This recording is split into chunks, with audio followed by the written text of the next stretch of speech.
so much for joining us. It has been very much a week. And obviously, we are going to get to the election in a minute. But if you've been consumed by it all week, you may have missed some smaller stories that got buried, like the headline, 43 monkeys remain on the run from South Carolina lab.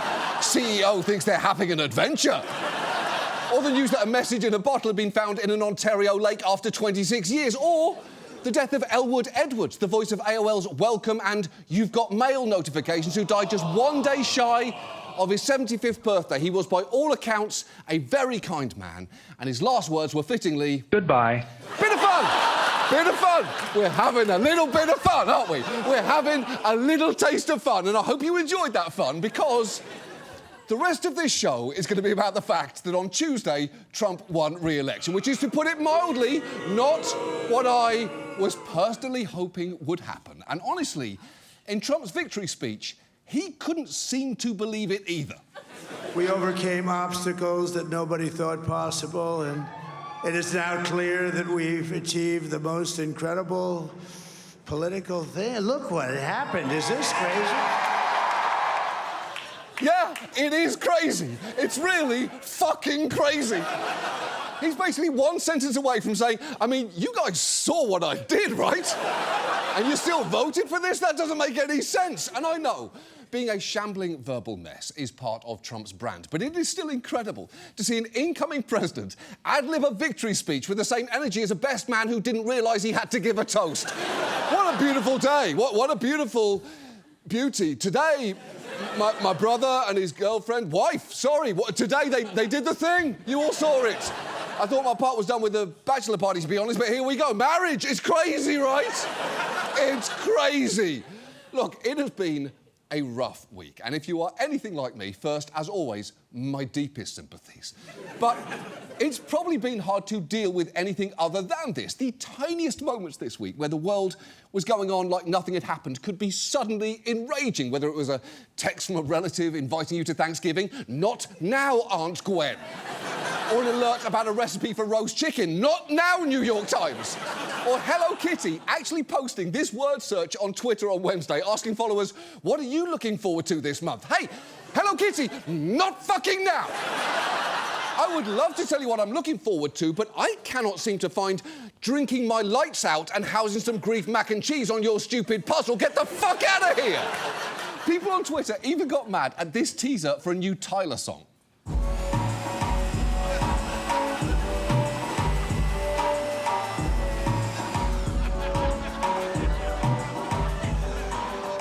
That was posted on Twitter the day after the election, only to get responses like, not now, girl, not now. And Tyler reading the room with a gif of Leah Michelle, before a ton of replies correctly pointing out she is literally South African. Nobody's happy that Trump won, including me, but she's literally not an American. What do you all want from her? Which is fair. People in other countries are allowed to buff their jean shorts. They didn't put us in this situation, we did. And honestly, if you are watching this right now and thinking, you know what, I'm not actually ready for this either, I totally get it. It is understandable not to want yet another guy in a suit doom-squawking at you. So if you are too angry, depressed or worried to watch the rest of this show, no problem. I have been in each of those places this week, and they are all a correct reaction. Because look, we did a show like this after the election in 2016, when no one expected Trump to win. This time, though, his winning felt like a real possibility all year long. Lots of people mobilised to stop it, but it happened anyway, which feels somehow worse. You've probably seen people really struggling this week, and my sympathy goes out to all of them with one exception, and that is Trump's former attorney, Michael Cohen. He'd claimed that he'd leave the country if Trump won, only to quickly walk that back post-election on a live stream where he got trolled by viewers in a very funny way. Can we stop with that? I appreciate it. I don't like the stupid turkeys. All right, let's just knock that stupid shit off, please. All right. I did. I said I was leaving, and then the following day, get that through your dumb heads. The following day, I turned around and I said that there's no chance in the world that I'm leaving my country. Thank you very much. All right? I'm not leaving anywhere. You leave. This is my country. And I have every right every single right within which to turn around would we stop so we can. All right, 2 seconds, I'm gonna end up blocking this idiot. I love it. Everything about that is very good, from the I don't like stupid turkeys to the I'm not leaving anywhere you leave to the perfectly timed Elvis hair. I have no problem with any of that. Oh, hold on, no. It's not okay when it happens to me. Get this off me. That does not make it. No, come on. I'm trying to make an important point here about, you know what, actually, just leave it. I've been becoming more bird-like with every passing year. And frankly, this week, nothing feels more appropriate than presenting me as a bird who is fully and truly cooked. There are lots of reasons this result is so depressing, from what it means for abortion rights, to the environment, to Ukraine, to Gaza, to the very fact Trump's campaign was built on demonisation and revenge, from the signs calling for mass deportation at the convention to the GOP spending at least $215 million just on anti-trans network TV ads. That's just over $134 per trans person in this country. And yet, Trump's about to be president again. So tonight, knowing that we won't hit all the answers and some of the ones that we do might not be particularly satisfying, let's at least try and answer a few questions. Specifically, how did this happen? What comes next? And what do we do now? And let's start with, how did this happen? The truth is, it is too early to have a definitive answer to that, but that has not stopped people from taking some big swings anyway. Kamala Harris had this albatross around her neck, and it was Joe Biden. The progressive era should be over if they want to start winning again. Did Kamala Harris move too far to the center and alienate some of the base? It was Joe Rogan, it was Elon Musk getting out those young male voters. They didn't have a message that attracted working-class voters. She failed to capture enough support among white voters, men, and first-time voters. A lot of Hispanic voters have problems with black candidates. OK, I know one thing for sure. Joe Scarborough is way too satisfied saying that. Scapegoating another demographic's behaviour in a way that you're just able to pass off as news? Congratulations to you, Scoldilocks. You must feel amazing right now. People are pointing the finger in all directions, from Latino voters to young men to Joe Rogan. You can basically spin your own personal wheel of blame and generally make sure it lands on whoever you were mad at in the first place. And I'll be honest, I get the appeal. It is fun to blame people. Trump was literally just elected president again on a platform of doing exactly that. Personally, I kind of like to imagine that everything that happened on Tuesday is Katy Perry's fault, because at Kamala's election eve rally, she did this ill-advised cover.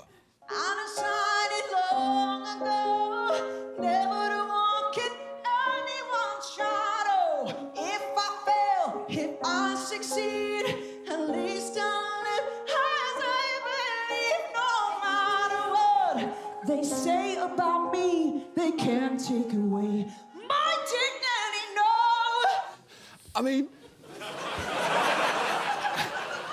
you are right that they can't take away your dignity, but only because you just surrendered it willingly there.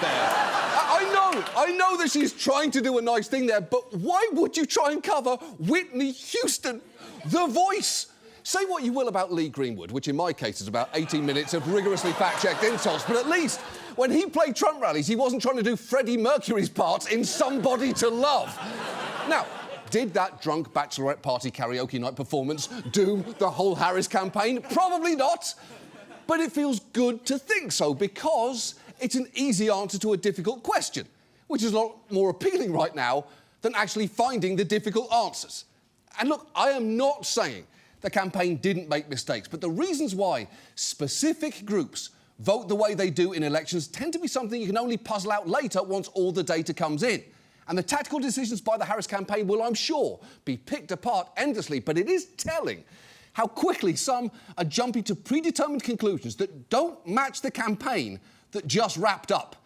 For instance, some Democrats are loudly claiming the party needs to move to the centre, with New York Congressman Tom Suozzi arguing the Democrats have to stop pandering to the far left, citing trans rights as an example, saying, I don't want to discriminate against anybody, but I don't think biological boys should be playing in girls' sports. And a few things about that. First, if what you want is a centrist campaign that's quiet on trans issues, tough on the border, distances itself from Palestinians, talks a lot about law and order and reaches out to moderate Republicans, that candidate existed and she just lost.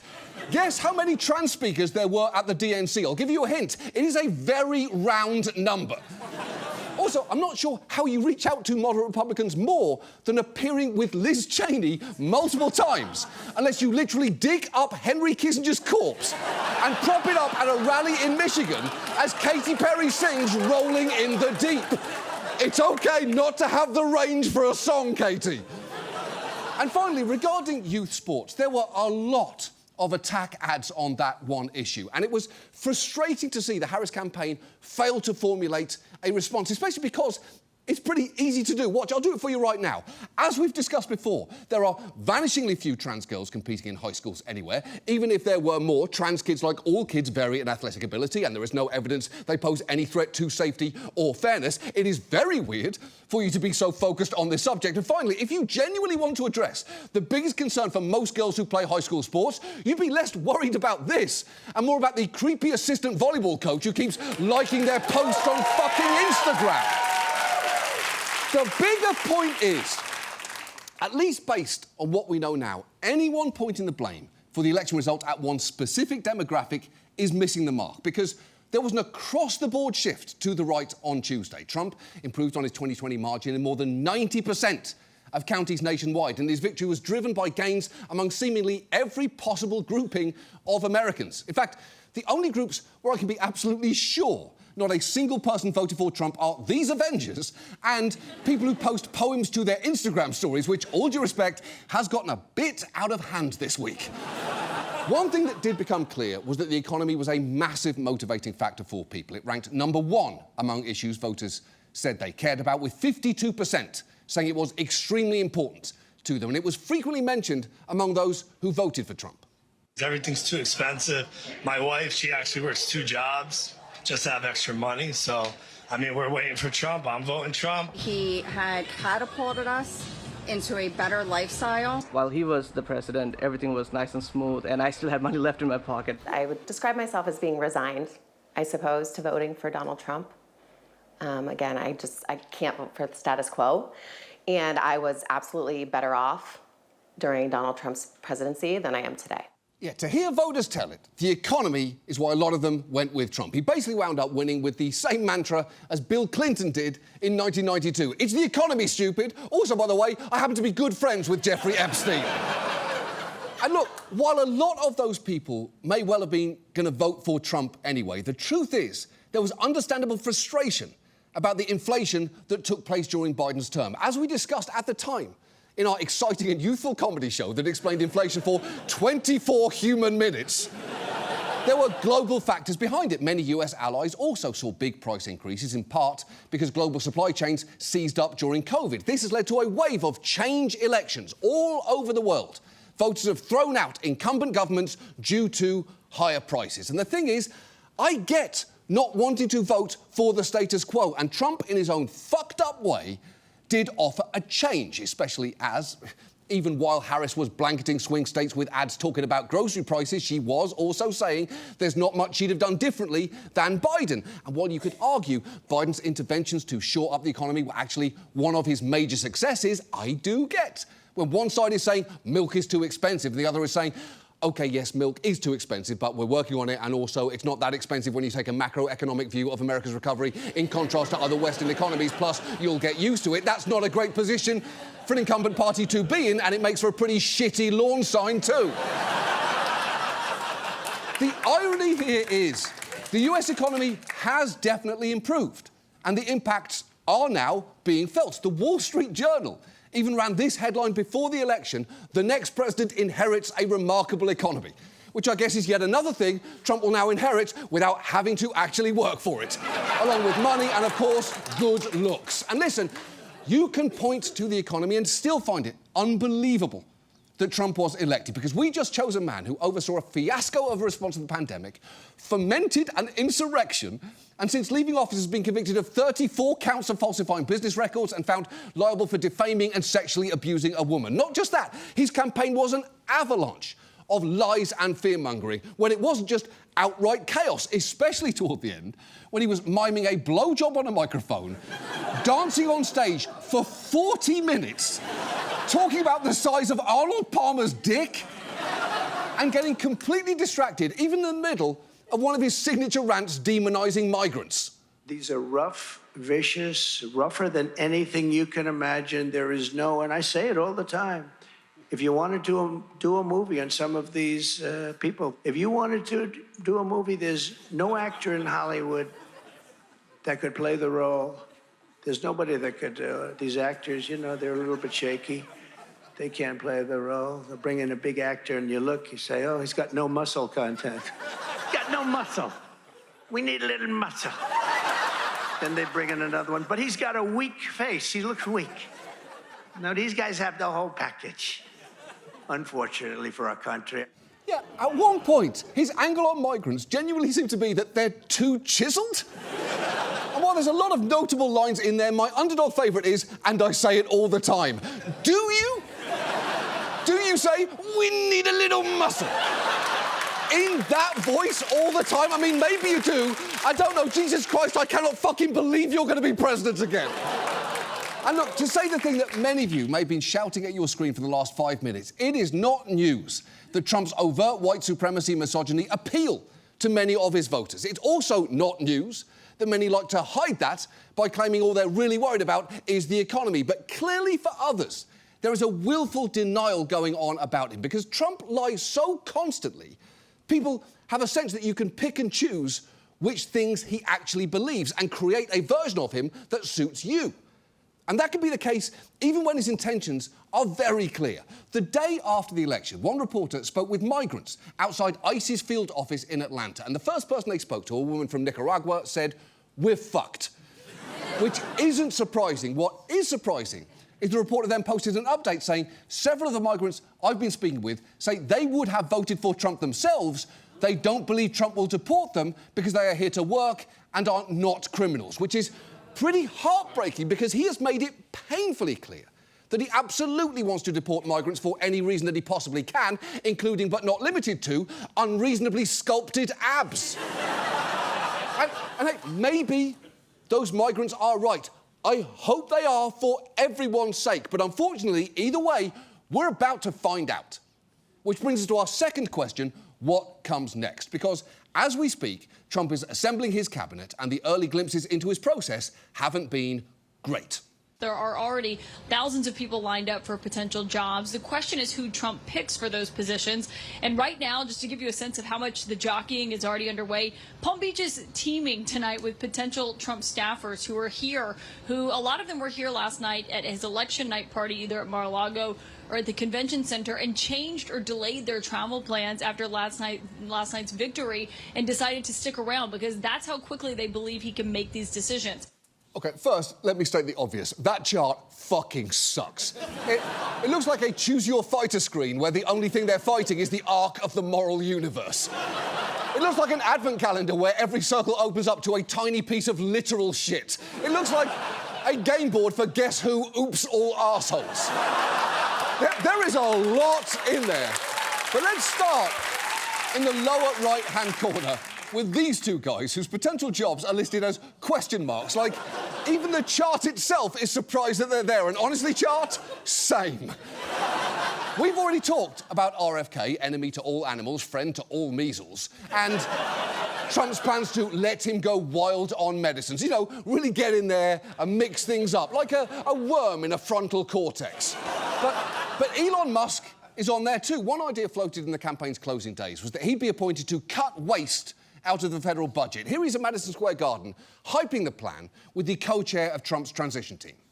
How much do you think we can rip out of this wasted $6.5 trillion Harris-Biden budget? Well, I think we can do at least $2 trillion. Yeah! Yes. $2 trillion. Your money is being wasted, and the Department of Government Efficiency is going to fix that. OK, put aside that he's dressed like the least intimidating bouncer at a strip club. That is a concerning amount of money to be cutting, and it's likely to come from slashing government programmes. Musk has said elsewhere that we have to reduce spending to live within our means, and that necessarily involves some temporary hardship. And seeing a man worth $300 billion telling the country to endure hardship and live within their means fills me with a feeling that apparently I cannot say out loud for legal reasons. And even if you think a promise to cut $2 trillion sounds good, here is former Treasury Secretary Larry Summers pointing out the obstacles to cutting a full 1/3 of the federal budget. Respectfully, I think it's idiotic. It's not a serious statement. Where are they going to cut it out? If they think, these people think it's like some business. But here's the problem. Only 15% of the federal budget is for payroll. So even if you took all the employees, every single person who works for the federal government out, you couldn't save anything like $2 trillion. It's true. You could fire everyone who works for the government and still not hit that number. Also, I want to compliment the phrase, respectfully, I think it's idiotic. He's really stretching respectfully there to breaking point. With all due respect, that's a dumb idea for babies. Whilst meaning no offence, what ding-dong dreamt up this five-alarm fuckfest? And look, ultimately, I don't see Elon going through the federal budget line by line because he's just going to get bored and go back to something more his speed, like, I don't know, finding a place to do another big boy jump. But the same cannot be said for some of the other people Trump's looking at. Among his potential Attorney General candidates is Texas AG Ken Paxton, who's been under federal investigation for alleged bribery and misuse of office, and who gave a speech at Trump's rally on January 6th, saying, "We will not quit fighting." Ahead of the election, he also notably did not join 51 other AGs in signing a letter condemning violence and urging a peaceful transition of power, regardless of the outcome. And when it comes to qualifications for running the DOJ, I would argue that horny for another insurrection probably shouldn't be one of them. As for the CIA director, Kash Patel is apparently an option there, a man so devoted to Trump, he even has a series of children's books called The Plot Against the King. The first of which tells the story of a wizard named Kash, who sets out to save King Donald from the sinister machinations of Hillary Queenton. One Amazon review said 10 stars, superfan book, I think I enjoyed more than my 7- and 9-year-olds, and I am positive that that is actually true. Patel was actually in Trump's first administration, working in a number of positions while having an official government photo where he looked like someone who just realised he accidentally texted a dick pic to his mom. Oh, God. Oh, God, what did I do? Oh, no, she gave it a thumbs up. I think that's worse. I think the thumbs up makes it worse. But there are serious questions over Patel's qualifications for the job. It frankly says something that during Trump's first term, when he floated making Patel deputy FBI director, Bill Barr apparently said, "Over my dead body." Well, Bill Barr isn't there to stop it anymore. And if Patel gets in at the CIA, he's told Steve Bannon he's got some serious plans. We will go out and find the conspirators, not just in government, but in the media. Yes, we're going to come after the people in the media who lied about American citizens, who helped Joe Biden rig presidential elections. We're going to come after you. Whether it's criminally or civilly, we'll figure that out. But yeah, we're putting you all on notice. Well, I don't love the sound of that. From threatening to come after the media to the hoodie that he is wearing there, from his own merchandise line, by the way, featuring a logo that appears to be this Punisher skull with Trump hair, which first, very, very cool. And second, all I really see on that skull is a swooping pixie cut. So, to be honest, it could just as easily be skeleton Diane Wiest. And I'm just going to go ahead and choose to believe that he's wearing a spooky Diane Wiest hoodie there. But that is just scratching the surface of the deep bench of idiots, freaks and wannabe tough guys eager to get into the White House and start breaking things. In January, things could get very bad very fast. Which brings us to our last question. What do we do now? Well, that really depends on who we is. If you happen to be this guy, first, way to stick the landing, bud. But there are things that Biden could still do before leaving office. He could grant or extend temporary protected status to some immigrants currently in the US to protect them from deportation. Also, he and the Senate could fill the 9 open Inspector General positions at key agencies like the NSA, IRS and Treasury, which feels very important because oversight is certainly not going to be a priority for Trump.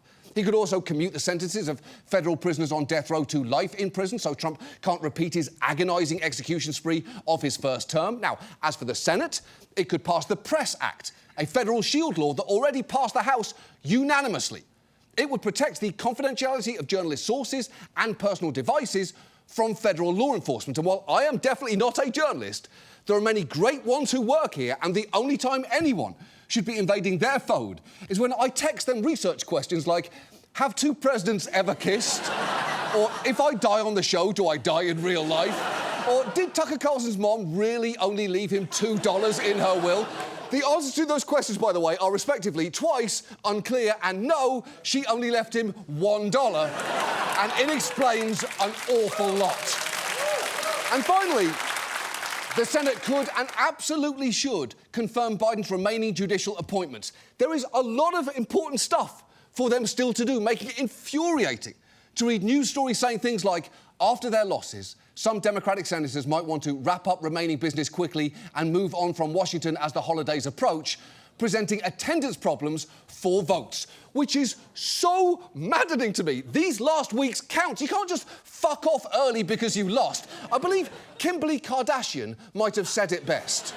Get your fucking ass up and work. Yes. Yes, Kim. Get your fucking ass up and work. But the thing is, even if Biden and the Senate do all of those things, it won't stop the fact that on January 20th, Trump is getting sworn back into office, and that is very depressing. So, what do the rest of us do next? Well, for the next few days, I'd say whatever you want. I am not going to judge you for how you get through the next week for two reasons. One, I'm not going to see it. I am in the TV. This is far away from where you actually are. And two, because there is no right reaction right now. Lots of us are grieving, and grief has stages. We take different amounts of time for different people. The stage I'm currently locked in is anger. I am mad for trans people who are being threatened. I'm disgusted at the prospect of mass deportation. I'm furious at Biden for not dropping out earlier, and at the egos and inaction of two men older than credit cards themselves have led us to this point. I'm mad that women have to hear your body, my choice from right-wing dipshits. I'm mad that Elon Musk is apparently sitting in on meetings with the president of Ukraine. I'm mad about the myriad of damage Trump will do that cannot easily be undone, like setting back efforts to fight climate change and appointing more Supreme Court justices. And I'm mad at the prospect of 4 more years of people saying, so, is your job, like, so much easier with Trump as president? No, it is not! No, it fucking isn't! Fuck you so much! You don't know what I'm talking about! Fuck you quite a lot! Fuck you!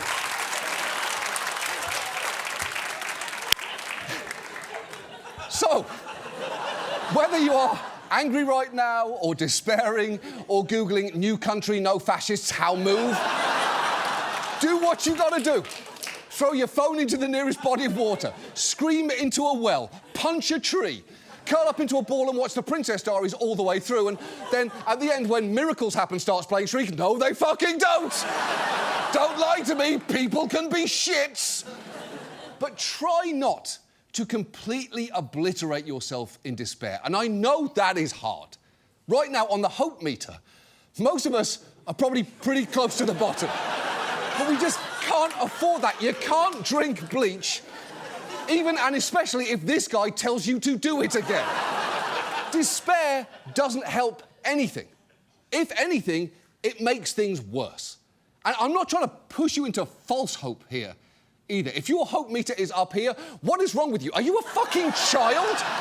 Things are very bad. So I'm not going to tell you everything's going to be okay, because frankly, it isn't. It wasn't last time, and it won't be now. Here is what I guess I'm trying to say. Just a week ago, we mentioned elections are really just about choosing who to push and where you're pushing them from.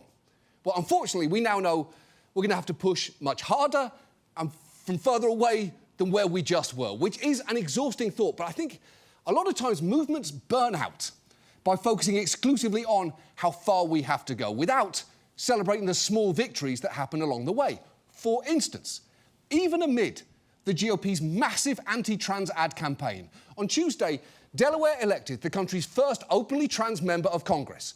And around the country, at least 35 Trans and otherwise gender-expansive candidates won races in places like Montana, Hawaii and Kentucky, where Emma Curtis was elected to the Lexington City Council. And that is a big deal. Curtis is hoping this result will set an example for others in the same boat. If I could say anything to my younger self, it would be the same thing that I would say to any trans kid who's watching this now, which is that you can succeed because of who you are, not for what discriminatory politicians tell you you have to be. And you've got a future. This city, it belongs to you too. Fuck yeah, it does. And it is a powerful thing to have one group saying, I don't think you should exist, and to be able to respond with, I am literally an elected official. Her being elected is now my favourite fact about Lexington, just ahead of the fact that its tourism website confidently proclaims it the horse capital of the world. The URL for that, by the way, is visitlex.com/things-to-do-horses. And let me be the first to say, don't mind if I do. And that is not all. 7 states voted to either overturn abortion bans or add protections to their state constitutions. Even in Florida, the effort to protect abortion only failed because it fell just short of the 60% that it needed to pass. And it is brain-breaking to see 57% be the losing side of that vote. And the abortion measures that did get passed did so thanks to relentless organising at the state level from activists like this woman in Arizona.